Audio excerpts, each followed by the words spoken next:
Bonjour à tous et bienvenue dans l'ABC de la foi, l'émission qui explore chaque semaine les mots-clés de la foi chrétienne. Et aujourd'hui, nous allons parler de l'Eucharistie. Ce genre de mot apparemment très simple pour ceux qui le connaissent et très compliqué ou mystérieux pour les autres. Je suis allée vous interroger et j'ai trouvé vos remarques passionnantes. On écoute vos réactions au mot Eucharistie, on se retrouve tout de suite après. Ça me fait penser à la messe de minuit. Je ne sais pas pourquoi, parce que c'est le seul moment où j'allais à l'église quand j'étais petite avec mes parents. Et ça me fait penser à l'encens aussi qui est déversé. Et tout ça, bon, l'hostie. Après, je ne suis pas allée assez à l'église pour savoir exactement ce que c'est. Mais voilà, ça me rappelle un réconfort, un moment agréable, de partager peut-être sa foi ou tout simplement un moment à Noël.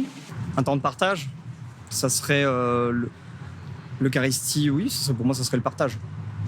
J'avoue que je sèche un peu là, parce que comme je me suis un peu éloigné, moi, de la pratique, on va dire, chrétienne, donc en vacances d'ailleurs, je suis retourné un petit peu à la messe parce que je suis plus apaisé et puis plus de temps et tout ça.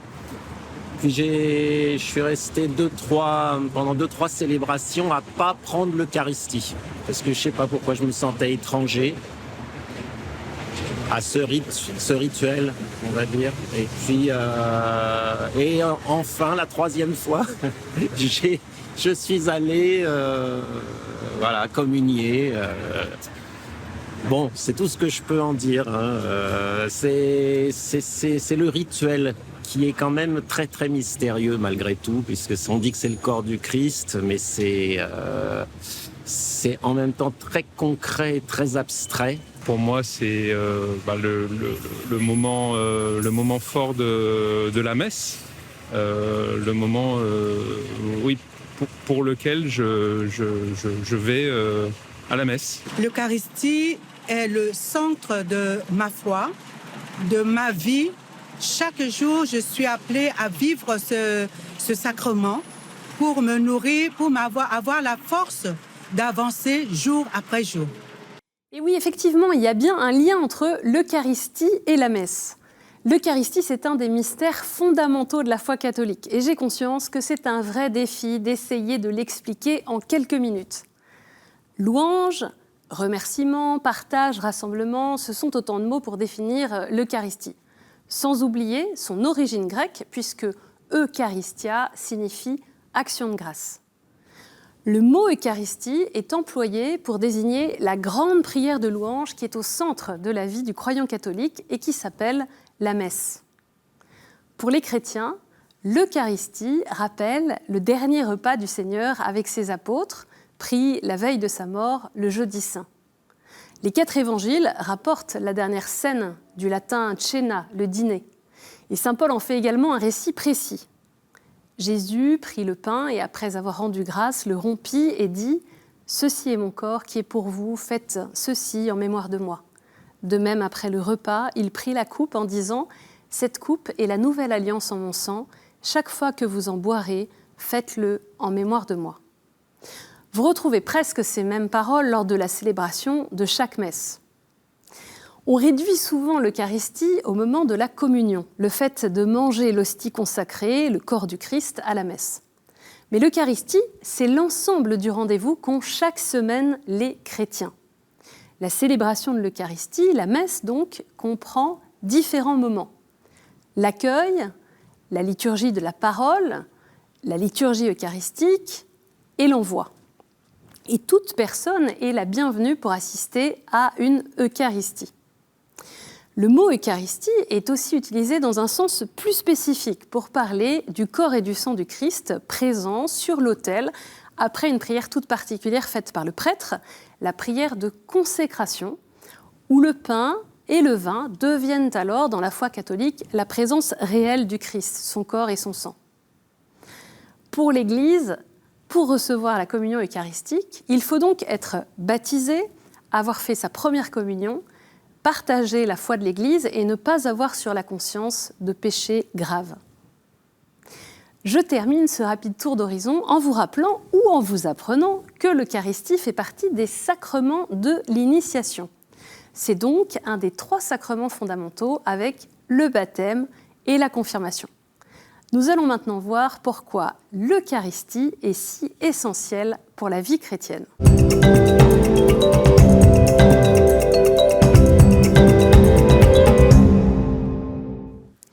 L'Eucharistie est la source et le sommet de la vie chrétienne, dit le Concile Vatican II, dans la Constitution sur l'Église Lumen Gentium. Alors si c'est une source, c'est bien que c'est vital, parce que sans eau, on meurt. Et si c'est un sommet, c'est non seulement parce qu'on ne cesse pas de le contempler, mais aussi parce que c'est un point culminant de la vie chrétienne. Le pape Benoît XVI a justement écrit une lettre, le sacrement de l'amour, Sacramentum Caritatis, sur l'Eucharistie, comme source et sommet de la vie et de la mission de l'Église. Il nous dit que l'Eucharistie est un mystère à croire, un mystère à célébrer, un mystère à vivre. Et je trouve que c'est une très belle manière d'essayer de contempler, de mieux comprendre ce qu'est l'Eucharistie. L'Eucharistie, c'est donc un mystère à croire. Quelle est la foi de l'Église au sujet de l'Eucharistie ?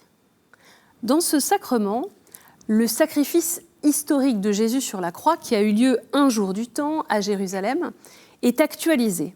Il est rendu présent de façon cachée, non visible, pendant la consécration. Et si c'est rendu actuel, si c'est rendu présent, c'est parce que l'Eucharistie est, à chaque messe, la prière du Christ lui-même qui nous conduit vers le Père. À la dernière scène, Jésus a pris du pain et du vin en disant ces paroles. « Ceci est mon corps et ceci est mon sang. » Il n'a pas dit que c'était un symbole, mais que c'était un fait. Et il a demandé à ses apôtres de faire ceci en mémoire de lui. À la messe, après la consécration, l'Eucharistie a l'apparence du pain et du vin, le goût et l'odeur du pain et du vin. Mais ce n'est plus du pain et du vin. Par la consécration, par l'action de l'Esprit Saint, ils sont devenus le corps et le sang du Christ. Donc si les espèces du pain et du vin demeurent, leur substance a été transformée, d'où le mot, pour qualifier cette transformation qui se passe à la messe, la transsubstantiation. Dans l'Eucharistie, Jésus ne nous donne pas simplement quelque chose, mais il se donne lui-même. Dans l'évangile de Jean, Jésus dit « Celui qui mange ma chair et boit mon sang a la vie éternelle, et moi, je le ressusciterai au dernier jour. Celui qui mange ma chair et boit mon sang demeure en moi, et moi, je demeure en lui. » L'Eucharistie, donc, c'est un mystère à croire, nous venons d'en parler, et un mystère à célébrer. Par l'Eucharistie, le Christ façonne l'Église. Il nourrit la communauté chrétienne par son pain de vie, mais aussi par la parole que nous écoutons au début de chaque messe. Le père Henri de Lubac dit « L'Église fait l'Eucharistie et l'Eucharistie fait l'Église ». Et c'est quand même vertigineux de nous dire que depuis des siècles, l'Eucharistie ne cesse pas d'être célébrée aux 4 coins du monde. Des hommes et des femmes font parfois des dizaines de kilomètres à pied pour y participer, et certains sont morts, martyrs, pour protéger la Sainte Eucharistie. À travers la communion au corps du Christ, en union avec l'offrande du Seigneur, les baptisés, le peuple de Dieu, deviennent un seul corps, le corps du Christ. L'Eucharistie, c'est enfin un mystère à vivre, parce qu'elle structure la vie chrétienne, elle est la respiration de la vie spirituelle. Et quand la messe se termine, tout commence. Toute notre vie est transformée peu à peu par la participation à l'Eucharistie. Nous sommes de plus en plus unis au Christ, donc de plus en plus donnés, attentifs à nos frères, de plus en plus témoins et engagés dans ce monde que Dieu aime et qu'il veut sauver. De nombreux saints témoignent de la façon dont l'Eucharistie a été comme le carburant de leur charité, de leur amour envers chacun.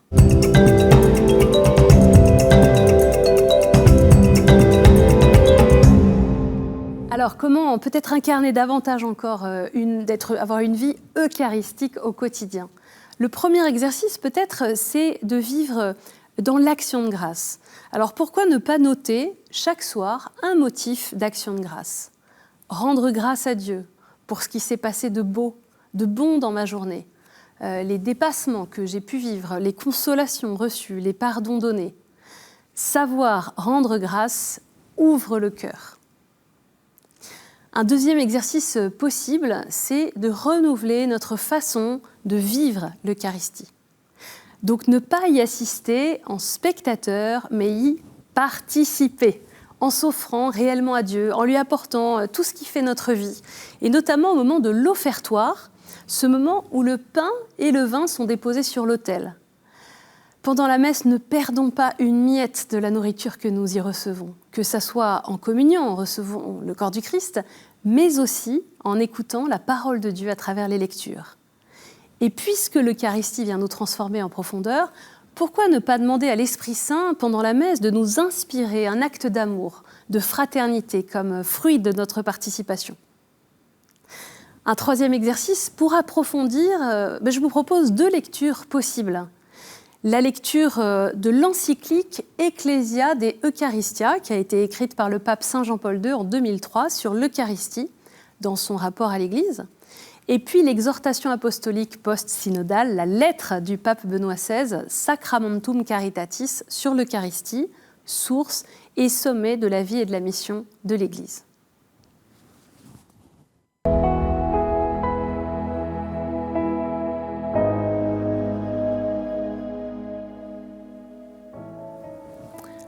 Au nom du Père et du Fils et du Saint-Esprit. Amen.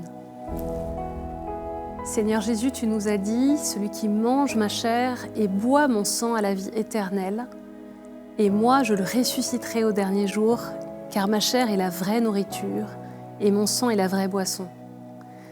Celui qui mange ma chair et boit mon sang demeure en moi, et moi je demeure en lui.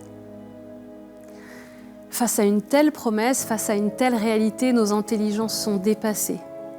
Donne-nous, Seigneur, par la grâce de ton Esprit Saint, de reconnaître que tu as les paroles de la vie éternelle.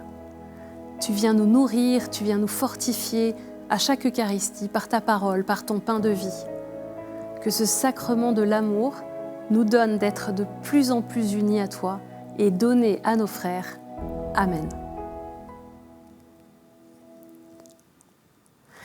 Merci d'avoir suivi cette émission qui aura, je l'espère, donné le goût de l'Eucharistie. Vos réactions, vos commentaires, vos partages sont les bienvenus sur les réseaux sociaux et sur notre site internet ktotv.com.